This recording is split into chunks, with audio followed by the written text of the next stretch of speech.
Bonjour, bienvenue sur le podcast Les Perles d'Arès, la chronique qui donne la parole à ceux qui s'engagent au quotidien pour un monde plus inclusif et durable. Aujourd'hui, nous donnons la parole à Anne Rodet, directrice de l'IVA. Bonjour Anne, si tu étais une couleur, laquelle serait-elle ? Alors si j'étais une couleur, je serais le bleu et le vert. En fait, je serais deux couleurs parce que c'est les couleurs de l'IVA.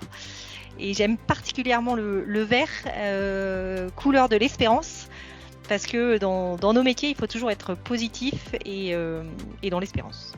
Qui es-tu et peux-tu nous raconter ton parcours avant d'arriver chez Arès ? Je suis Anne Rodet, je suis la directrice du pôle l'IVA. Je suis à la base ingénieure agro. J'ai travaillé pendant 5 ans aux États-Unis sur ce sujet-là.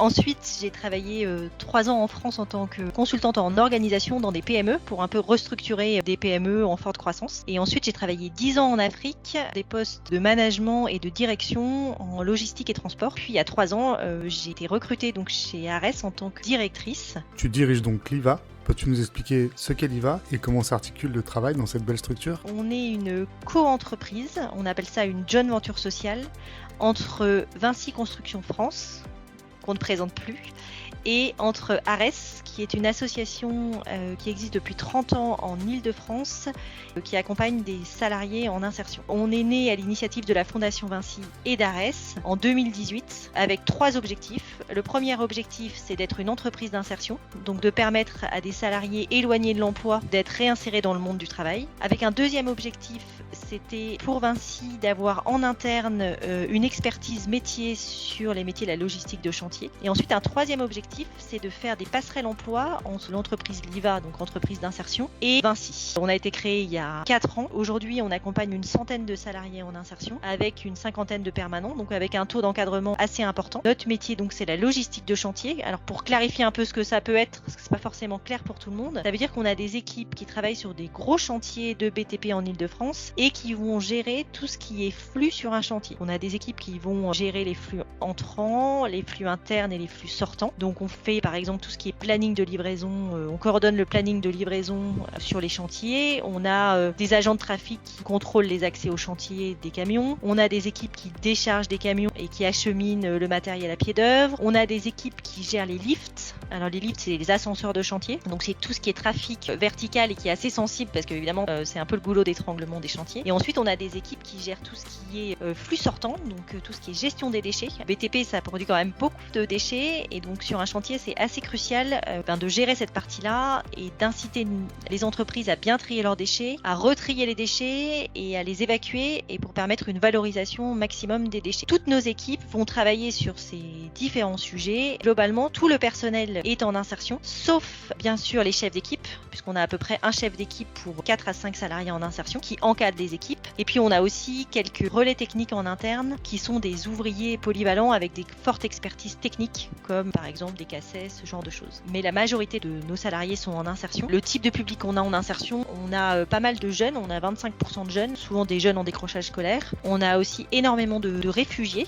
qui arrivent de différents pays. Et puis on accompagne aussi quelques sortants de prison. Aussi des seniors vont être plutôt sur des postes d'agents de trafic. Avec qui l'IVA travaille au quotidien et comment s'articule tout cela ? Nos principaux clients, évidemment, c'est Vinci, puisque c'est notre principal partenaire, mais on peut aussi travailler pour d'autres acteurs, comme par exemple, on a un petit chantier actuellement avec Bouygues, et on est toujours ouvert à travailler avec d'autres acteurs, mais on travaille essentiellement avec Vinci. Et au-delà de tout ça, bien sûr, on a des équipes sociales qui accompagnent nos salariés en insertion pour que, au-delà du travail, en fait, toute la mission sur chantier, ça permet à nos salariés en insertion de se remettre dans le monde de l'emploi avec un emploi classique. Et dans le monde du BTP, on est en coactivité permanente, donc c'est un bon moyen pour eux de se retrouver vraiment dans un environnement de travail classique, mais avec des chefs d'équipe qui vont être particulièrement bienveillants et qui vont les accompagner pour monter en compétences et pour acquérir les compétences de base pour travailler demain, être à l'heure, être autonome, être polyvalent, prendre des initiatives, tout ce genre de choses. Mais à côté de ça, on a aussi toutes les équipes sociales qui rencontrent régulièrement les salariés en insertion, qui sont en lien avec eux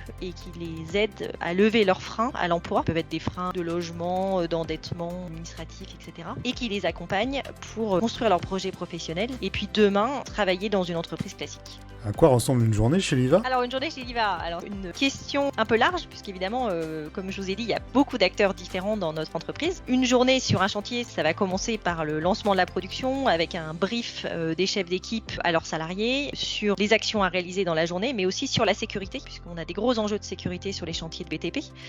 Donc on a un peu un lancement de la journée avec un brief et ensuite selon les différentes activités qu'on a, les salariés vont partir sur leur métier avec un management de proximité fort des chefs d'équipe qui tout au long de la journée vont vérifier que tout se passe bien et qui vont gérer aussi tous les imprévus parce qu'un chantier c'est une organisation mais c'est surtout beaucoup d'imprévus et donc notre métier ça va aussi de savoir réagir aux différents imprévus. Et en fin de journée il y a un petit bilan de la journée, s'assurer que tout s'est bien passé avant de poursuivre et surtout une passation entre équipes puisque nos chantiers fonctionnent généralement, alors il y en a qui fonctionnent 24 heures sur 24, il y en a qui fonctionnent de 6h du matin à 21h, mais on a très souvent plusieurs équipes qui s'enchaînent sur les chantiers et donc il y a aussi une passation indispensable entre les différentes équipes. Et pour les salariés en insertion, il va y avoir toute cette partie production, mais il va y avoir aussi le lien fort avec l'équipe sociale puisque régulièrement ils vont avoir des actions sociales, donc ça peut être soit des journées de formation qui sont importantes pour les aider à lever leurs freins ou pour leurs projets professionnels. Il va y avoir des entretiens avec l'équipe sociale, avec les chargés d'accompagnement pour un peu faire le bilan de où est-ce qu'ils en sont, travailler avec eux leurs projets, avancer sur certains sujets. Et puis ils vont avoir, par exemple, parfois ils vont aller faire des enquêtes métiers, parfois ils vont aller rencontrer des gens pour se rendre compte de quel métier ils pourraient faire plus tard, etc.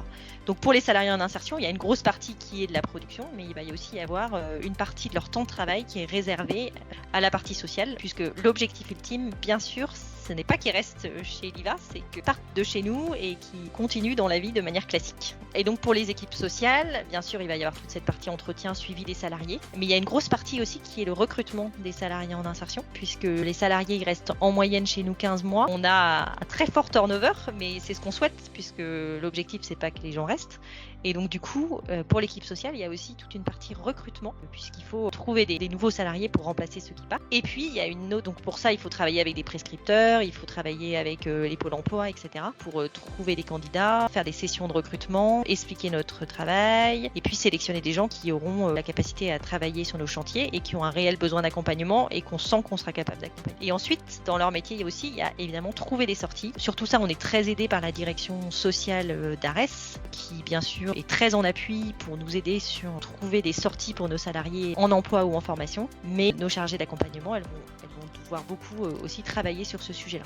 Donc elles vont faire à la fois du recrutement, du suivi de salariés, un peu d'enquête sur comment faire sortir les salariés et trouver des portes de sortie. Quelle est selon toi la plus belle réussite de Liva ? Nous, on existe depuis 4 ans, et 4 ans, c'est pas énorme à l'échelle d'une entreprise. Aujourd'hui, on est à peu près 150 salariés, on accompagne une centaine de salariés en insertion. C'est quand même une entreprise qui a réussi à prendre son envol assez vite. Aujourd'hui, on est dans une période de stabilisation. Pour moi, c'est une réussite, et cette réussite, on le doit à l'engagement très fort qu'on a de notre personnel permanent, parce que c'est pas toujours facile de faire fonctionner de la production et du social ensemble, surtout dans l'univers du BTP qui est un univers qui est quand même assez rugueux parfois. Et donc cette réussite, on la doit vraiment à l'engagement hyper fort de nos équipes au quotidien, nos chefs d'équipe, nos chargés d'accompagnement, nos responsables d'exploitation, nos responsables de l'accompagnement social. C'est vraiment une réussite de nos équipes d'en arriver là aujourd'hui. Quels sont les futurs challenges de Liva pour les mois ou les années à venir ? Alors moi je dirais qu'il y a 2 gros challenges.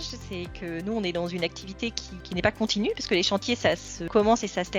Donc aujourd'hui on va bien, on accompagne beaucoup de monde, on a de l'activité, mais il faut toujours en trouver d'autres, puisqu'on a aussi des chantiers qui se terminent, donc c'est garder notre place et puis vraiment s'imposer comme étant des professionnels de la logistique de chantier, parce qu'on répond face à des concurrents qui sont pas en insertion et il faut qu'on soit aussi bon qu'eux. Donc ça c'est un vrai challenge et il faut qu'on arrive à ça, il faut qu'on soit reconnu pour qu'on continue à gagner des chantiers et pour qu'on continue du coup à remplir notre mission sociale. Et ça c'est un vrai challenge. On a des concurrents qui sont efficaces et qui sont aussi agressifs. À nous aussi de garder notre place, d'arriver à poursuivre. Et l'autre gros challenge, ce serait de dupliquer un peu notre modèle en province pour pas rester uniquement en Île-de-France, avec notre premier objectif qui est de se dupliquer rapidement en région Rhône-Alpes. Selon toi, quelles sont les qualités et les compétences nécessaires pour travailler chez Liva ? Comme je vous disais, il y a beaucoup de métiers différents chez Liva. En tout cas, il faut bien sûr une compétence métier, puisque en fonction du métier qu'on va réaliser, il faut une compétence. Alors si on est chargé d'accompagnement, il faut une compétence dans l'accompagnement, si on est chef d'équipe, dans le management, etc. Donc ça, c'est des compétences métiers, elles sont indispensables, parce qu'on reste une entreprise comme une autre,